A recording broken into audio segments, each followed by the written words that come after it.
Hi,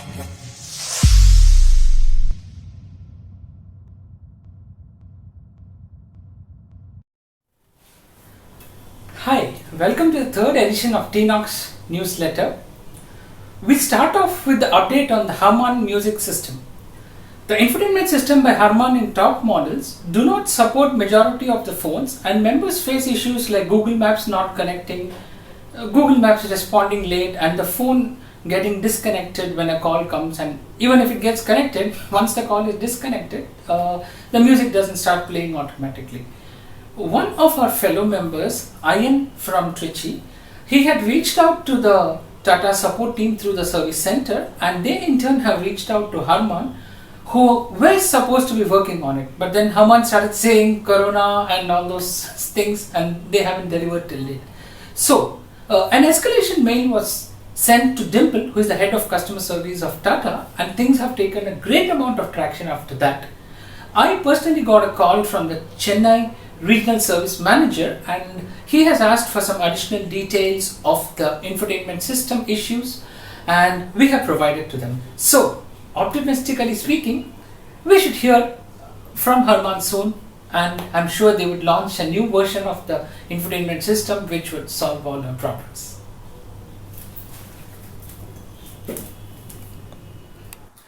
In July, Nexon sold 10,287 numbers and came in the top 3 position of all the SUVs sold below 20 lakhs. The first position was held by Creta and the second position was held by Brezza. Now, it would be interesting to see whether the higher sales of Nexon is really because the product is doing well, or is it because of the reduced production of Brezza due to chip shortages as officially announced by Maruti. But that said, 10,287 numbers is really a very good number, which itself speaks great things about the product. Did you know that to make an automobile, it requires a minimum of 100 semiconductors, and in some fully automatic models and which use a lot of electronics, it's up to 3,000 semiconductors are used. Due to the semiconductor shortage, the production of automobile manufacturing has been hit. Tata, Mahindra, Maruti, Volkswagen and Toyota have announced openly through a press release that they are going to cut production of their automobiles. Semiconductor shortage is really impacting production big time, and many Mahindra Thars have known to be delivered without the infotainment system, and as and when the chips are made available, it's being sent to the dealers and the dealers are fitting the infotainment system to existing owners. So that's hard the semiconductor market is hit. And what that means to prospective Nexon buyers is that Nexon being third in the priority line as against Safari, Harrier and Nexon, expect wait times to go up slightly by maybe a month than what is being communicated to you. The Tata HBX, the Tata Timero, the Tata Hornbill and whatnot, there have been so many rumors about what the mini SUV position below the Nexon would be called, and finally Tata have launched, or rather I should say released, the name of the new SUV of Tata, which is called the Punch. It would be interesting to see how well the Punch is priced and how it impacts the Nexon. And since Tata have officially mentioned that it's going to be priced below the Nexon, it would be interesting to see the sales of Nexon base and mid models, where for the same money you could get a fully loaded Punch. And Punch being slightly smaller than the Nexon would be easier to maneuver in the city. It's an interesting battle to see how Punch and Nexon fight it out in sales numbers. When Tata named their mini SUV the Punch, many were puzzled and people started relating the word punch to the fist fight or hitting someone in an attempt to fight. But that said, did you know that there's another meaning of punch too? Punch is a drink which is had in the European countries. It's wine mixed with fruit juices, and that gives an energetic and a tangy flavor. So what Tata intends to convey by the name Punch is the car would be fun and energetic to drive, similar to the drink Punch. It would be good to see how Indians take the name Punch and how it translates to sales numbers. I personally don't believe in a name that sells a car. It should be more of a car that should sell for its features, what it offers. It should be good. Let's wait for Punch and see how it performs. Mahindra has launched a 4x4 version of its popular selling model, the Mahindra Bolero Neo, with manual lockable differential. The Bolero Neo MLD can be had for the same money as of the Nexon XZ Plus. So since the Bolero offers almost same as the Nexon plus offers 4-wheel drive too, it would be interesting to see whether it could cannibalize the sales of the Nexon. Since Nexon doesn't come with a 4-wheel drive or an all-wheel drive, the Mahindra Bolero would be the natural choice for those who are looking for a 4-wheel drive vehicle, probably in rural India or probably for use in their farms.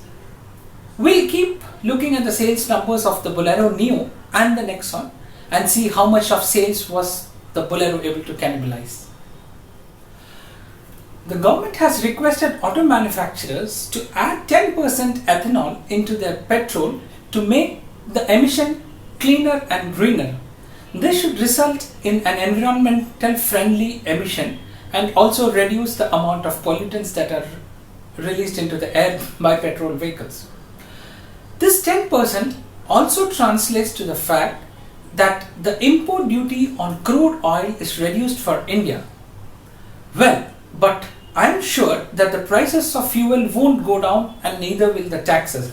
So as the crude import has come down by 10%, which is compensated by ethanol, I'm sure that the prices are here to stay and it's going to be beneficial not for the common man.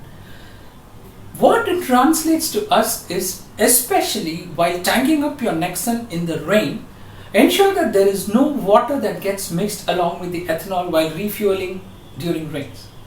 If ethanol mixes with water, it forms a layer of water inside the tank which could affect all the internal components of the fuel system like pump, piping, injectors, and you might end up with a hefty bill to get your Nexon working again. So have this in mind and do fill up with caution. The government has proposed a BH registration series for all vehicles who would frequently do intercity transfers. Now, if my vehicle is registered in a state and my job is in another state, and let's say I make trips to my native place monthly once, it becomes very difficult to keep the registration in one state, right? So the other state always tends to levy a fine or collect some penalties or the other. It's a pain in the neck to get the registration changed to the other state, but then what happens if I change the registration to the working state and then come back to my home state? So for this, the government has brought in a BH series which would make intercity movement of vehicles seamless. This is just a proposal in place and it hasn't been really implemented, but it should help the scores of people, especially IT professionals who move to various cities due to job. I know many IT professionals who are harassed by the police for driving an interstate vehicle. So this BH registration should really help these transfer cases and hope it's implemented soon. That's a very good move proposed. The court has issued an order that the vehicles registered after 1st September 2021 need to have 5-year insurance compulsory. Now this pushes the cost of ownership of the Nexon by 1 lakh. Of course, loans are available to offset that 1 lakh, but all loans come with an interest component. There is no directive for that being an interest-free loan or any income tax benefit for that interest claimed or something. So, yep, the cost of on-road price and the ownership is going to go up by 1 lakh. Well, this is actually not a friendly view in my opinion, as I know many people who sell their cars within 3 years and 5 years is too much or too long a burden to carry. And since insurance is not transferable, if someone decides to sell their car within the 5 years period, it's again a loss, right? And it's a benefit for the insurance company as the insurance is getting money without carrying any risk, right? There are so many professionals who get interstate transfers or even move out of India on better prospects. And if a professional ends up moving out of India, the insurance cost of 5 years is a waste, as the new buyer would have to take new insurance on his own. We sincerely hope this rule is rolled back pretty soon.